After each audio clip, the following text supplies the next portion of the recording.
Good morning বন্ধুরা, কেমন আছেন সবাই? আমার একটি নতুন ব্লগে আপনাদের স্বাগত জানাই। আজকে সকালবেলায় উঠে দেখছি যে আকাশটা বেশ পরিষ্কার। কালকে প্রচণ্ড বৃষ্টি হয়েছিল, কিন্তু আজকে সকাল থেকে দেখলাম আর কোনো বৃষ্টি নেই। এখন তো বর্ষাকাল, তাই গাছে অতটা জল দিতে লাগে না, কিন্তু দেখলাম যেহেতু এগুলোতে জল কম দিই, অনেক দিন দিইনি বলে দেখছি যে মাটিগুলো শুকনো হয়ে গিয়েছে, তাই ভাবলাম এগুলোতে একটু জল দিয়ে দিই।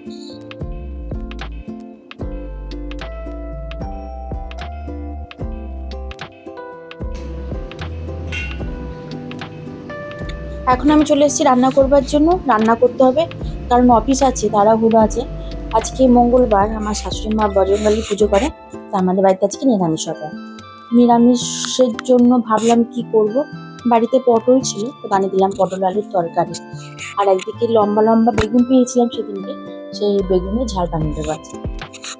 প্রথমে আমি মশলাটা কষে নিই, তারপর আলুটা দিয়ে কিছুক্ষণ কষার পর তারপরে ভেজে রাখা পটলগুলো দিয়ে দেবো।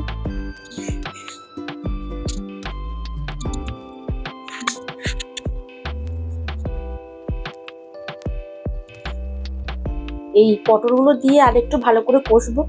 একটু ভালো করে না কষলে খাবারটা বেশ টেস্টি হয় না, তাই একটু ভালো করে কষে নিতে হবে। তারপর আমি সেটা, আজকে আবার টাইম হয়ে গিয়েছে, অনেক দেরি হয়ে গিয়েছে। আর এদিকে আমি বেগুনটা ভেজে নিচ্ছি। বেগুন ভেজে নিয়ে সেটা তুলে রাখবো। কুকারে দিয়ে দিয়েছি, কারণ টাইম নেই হাতে। কষে নিলাম, কষে নিয়ে এটা কুকারে বসিয়ে দিয়েছি। কুকারে একটা সিটি দিলেই তরকারিটা রেডি। আর এদিকে বেগুন ভাজাটাও হয়ে গিয়েছে। প্রথমে তেলের মধ্যে একটু কালো জিরে ফোড়ন দিয়েছি। কালো জিরে ফোড়ন দিলাম, তারপরে এতে মশলা আছে আদা, ধনে গুঁড়ো, জিরে গুঁড়ো, লঙ্কা গুঁড়ো, হলুদ আর নুন, সব মিশিয়ে একসঙ্গে এবার ঢেলে দিলাম। এবার এটা একটু কষবো, আদার গন্ধটা যতক্ষণ না যায়।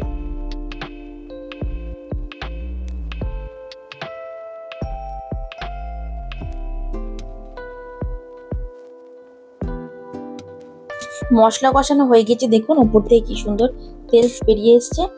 বাড়িতে একটু দই ছিল, দইটাকে ভালো করে ফেটিয়ে তার মধ্যে দিয়ে দিলাম। এটা দিয়ে সামান্য নাড়বো।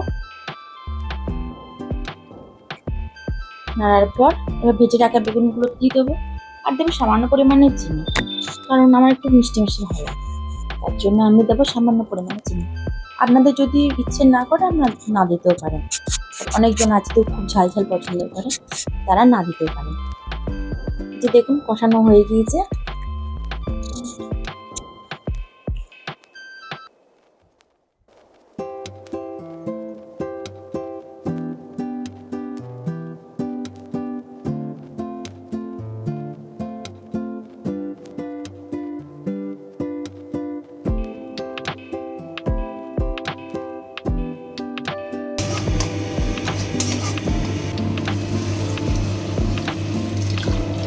এবার এতে জল দিয়ে দিলাম।